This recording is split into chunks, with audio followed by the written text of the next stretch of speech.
moving forward, I think I'm still going to be on the Nuggets here, laying the 3.5. I think if you get the Nuggets at this price, you got to take it. Like, I know it's minus 160 on the money line, so I'll just go spread here. I don't think this one's going to be close. I think if this spread was back in the range of 8, 8.5, or 9, maybe I would consider the Heat. But even in the fourth quarters, where you talked about it during the game, Coach Malone said, hey, let's win a fourth quarter for once, because it hasn't been the case. They only outscored the Heat by 1 in the fourth quarter. Still won this game convincingly. So moving forward, I'll be on the Nuggets. Not sure if I'm going to play it just yet, but it feels like that is the direction I am leaning, because the Nuggets' offense and success seems way more repeatable than the Heat. The two-man game last night between Nikola Jokic and Jamal Murray was something to behold.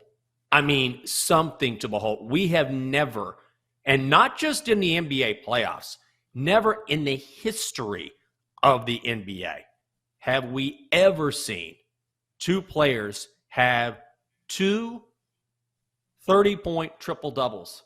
Ever. And the Nuggets did it in the NBA Finals.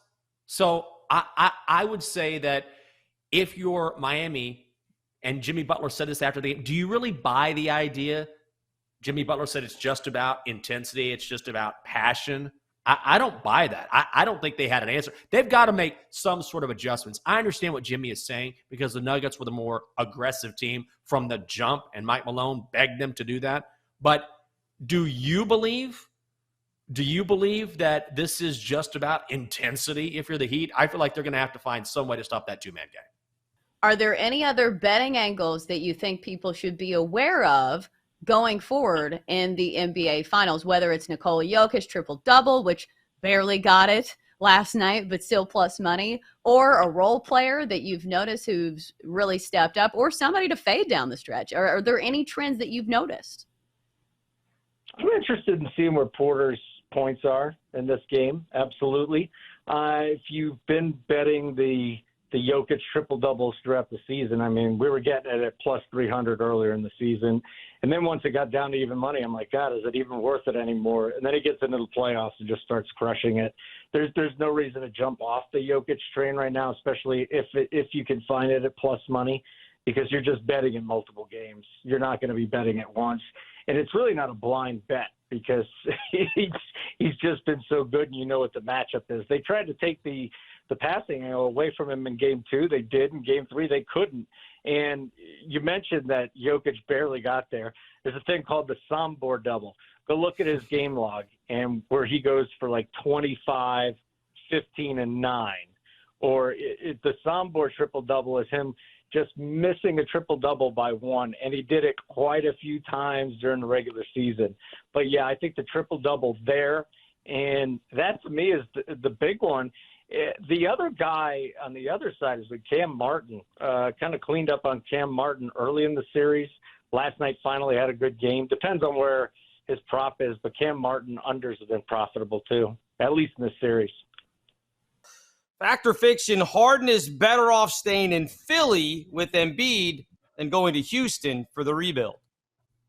Depends on who you ask. Are you asking Philly fans? Because I think if you're a Philadelphia fan, do you really want to take the gamble of which James Harden you're going to get in the postseason again? Because I think that's the headache. He has been so good at times, drops 50, has these epic shooting nights. But then the next night, he looks back to a guy who's playing basketball at the YMCA and cannot make a shot. So I think if you're a Philly fan, you say, go on down to Houston, James. You can shoot all you want. You can shoot 15 threes. Nobody's going to care, because that's a team that's rebuilding. So I think he can get back to his old self. Remember when he used to be the primary scorer? Like, he can do that in Houston if he really wants to, even though they do have some really talented young players. So I'll say, go to Houston, James.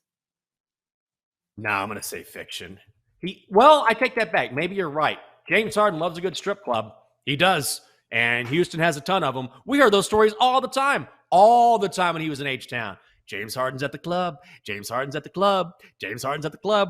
That's in the dirty, dirty, baby. So if he wants to win a title, he needs to stay in Philly. That's his best chance. I don't know why in the world you would go to Houston to play with a bunch of young guys unless you just want to pad your stats. Maybe he likes Houston better. It depends what he wants at this point in his career. I certainly think that Philly has a lot of work to do. They need to make some sort of changes to their roster if they want to challenge anyone else in the Eastern Conference, because they really, really just did not look like a team built to win a title.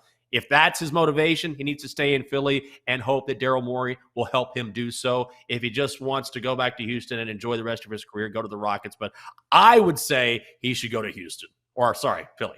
DeAndre Hopkins will be making a stop on his free agent tour to Nashville. Apparently, he's going to be meeting with the Tennessee Titans, and hopefully my Titans can sign him, because you know who really needs wide receivers? My Tennessee Titans. But one of the problems is kind of the cap space. Tennessee does not have a ton of cap space. Maybe they can do some restructuring. And I know DeAndre Hopkins has said that he wants to go to a contender. That could possibly be a problem because the offensive line has not been great for the Titans. Jenks, am I getting my hopes up for nothing? Should I just go ahead and click past this headline because he's not going to sign here? You should just move along, Chelsa. Move along. I don't know, though. He does have a relationship with Mike Vrabel, and he would immediately become the number one receiver. I'm always fascinated with the motivation that different athletes have. We assume that every athlete is chasing a ring. And sometimes that is true. James Harden, we were talking about James Harden in a previous segment this hour, where he's deciding between the Sixers and the Rockets. If you want a ring, why is this a consideration? So I'm not trying to knock your Titans, but if you're DeAndre Hopkins and you're trying to get a championship, why are the Titans a consideration right now? So maybe it's because of Mike Vrabel. Maybe he values the relationship he had with Mike Vrabel, even though I know when they were together in Houston for 4 years, Vrabel was coaching defense, but they clearly know each other and have a good relationship. Is it because DeAndre Hopkins wants to be a clear number one? Is it because he likes Ryan Tannehill? Is it because he wants to go back to the AFC? Is it about money? So I don't know what the answer is here. My assumption is that, dude, go someplace like Kansas City or Buffalo where they would be willing to fit you in and you can get a chip. But maybe that's not what he wants. I will say maybe the sweeter deal, if it was just a short-term deal, if he wants to be a number one receiver, he certainly will be it in Tennessee. He could probably put up decent numbers if Ryan Tannehill can stay healthy, because we know he's going to feed him the ball. He's going to do exactly what he did with A.J. Brown, to where everybody in the world knew he was going to go to A.J. Brown, and you have to go up and get the ball and be really physical. And maybe DeAndre Hopkins to do that. So maybe if he can get enough money, because that's the other part of this equation. Don't we feel like most of the time it's usually about money? This is a business. These are guys' careers. So he is getting older. Maybe he's going to go wherever he gets the most money. And I'm not sure if that's the Tennessee Titans. So we'll see how much they offer him. And if I'm the Titans, I try to put a pretty good deal on the table, because that is something that the Titans are severely lacking, because we have some receivers, but there is no clear number one.